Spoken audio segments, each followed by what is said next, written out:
Welcome to This Explainer. Today, we are absolutely going to demystify something that, let's be honest, causes a ton of unnecessary stress. I'm talking about the job interview.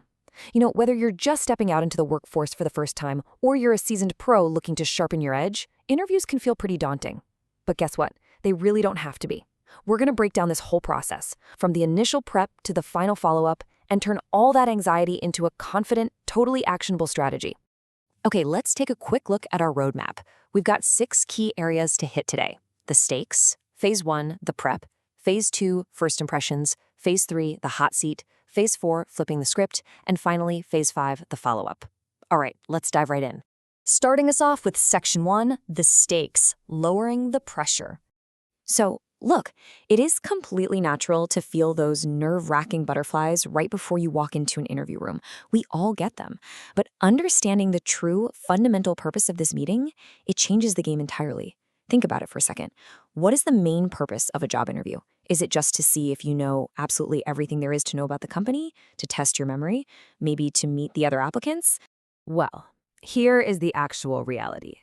An interview is simply a mutual assessment. That's it. It's an amazing chance to show an employer exactly who you are and what you can do. And crucially, it's a chance to find out if you are a good fit for them too. This isn't some intense interrogation under a glaring spotlight. It's very much a two-way street. Which brings us to Section 2, Phase 1, the prep. Now, true confidence, it's never faked. It is born directly from preparation. Our source material highlights 4 foundational pillars that you absolutely need to nail before you even arrive at the building. We're talking appearance, body language, communication, and attitude. You want your appearance to signal professionalism right off the bat, your body language to show you're actively interested, your communication needs to be deliberate and clear, and your attitude, it should remain consistently enthusiastic. To truly nail those pillars, you've got to do your homework, research the company's mission, get intimately familiar with the job description so you know exactly what gaps they're trying to fill. And here's a massive, absolute game changer of a tip from our sources. Practice your answers out loud. Seriously, don't just rehearse them quietly in your head. Vocalizing your answers actually solidifies them in your memory so much more effectively. Moving right along to Section 3, Phase 2, first impressions. Science actually tells us that those first few seconds in a room are absolutely critical for setting the tone. There's a really stark contrast between strong, confident behaviors and those easy-to-make mistakes that just scream unprofessionalism.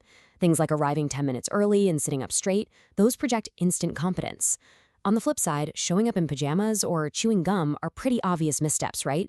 But what about crossing your arms? That's a subtle trap.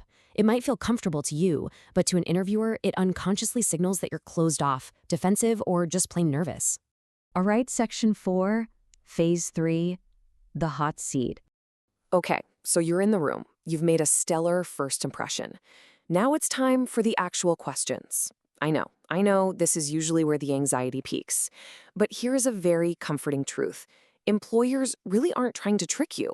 They almost always pull from a standard pool of predictable questions. They're going to ask you to tell them about yourself, why you want the job, what your specific strengths are, and because they're so predictable, they are entirely preparable. But then, there's the behavioral question. You know the one. Tell me about a time you handled a challenge. Wow. Questions like this can cause instant, deer-in-the-headlights panic. They can make your mind go completely blank. But don't worry, because we actually have a secret formula specifically designed for exactly this moment. Enter the STAR method. This is literally a cheat code to perfectly structure your answers to those tough questions.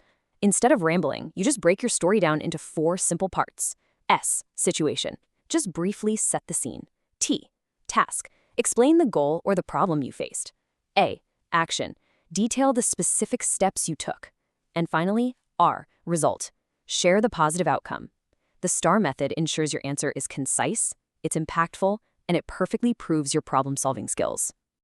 Now, while you're in the hot seat, beware of the ultimate conversation killers. First, never, ever default to, I don't know. It is perfectly fine to pause, take a breath, and think, but always aim to provide a thoughtful answer.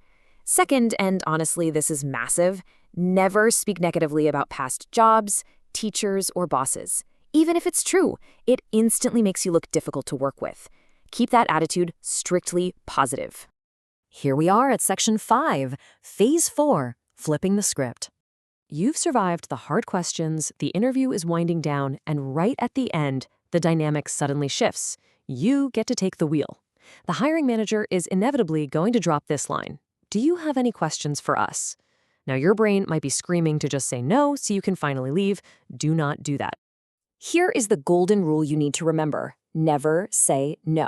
Saying no doesn't make you look easygoing or respectful of their time. It makes you look uninterested, disengaged, or like you just didn't prepare. You must always have an inquiry ready to go.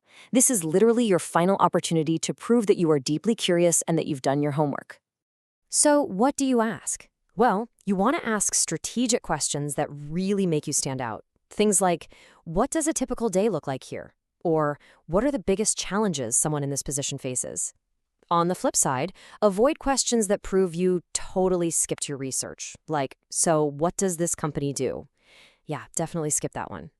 And avoid asking how much does this job pay right out of the gate. It's usually best to let the employer bring up salary first. Let's wrap up with Section 6, Phase 5, the follow-up. Okay, so you've shaken hands, you've walked out the door, and you've taken a huge sigh of relief. But the quest doesn't actually end there. The post-interview phase is absolutely crucial. It's all about professional courtesy and leaving a lasting positive mark. Always close the loop by sending a brief thank you email. It shows continued interest, and it really locks in that positive impression. And importantly, even if you end up not getting the job, treat the whole experience as a data point. Use it to refine your answers, maintain that positive attitude, and just know that every single interview makes you sharper and more prepared for the next one. Before we wrap up this explainer, I want to leave you with a challenge. Think back to your own experiences for a second. What is the absolute toughest interview question you have ever been asked? And more importantly, how would you answer it today using the STAR method?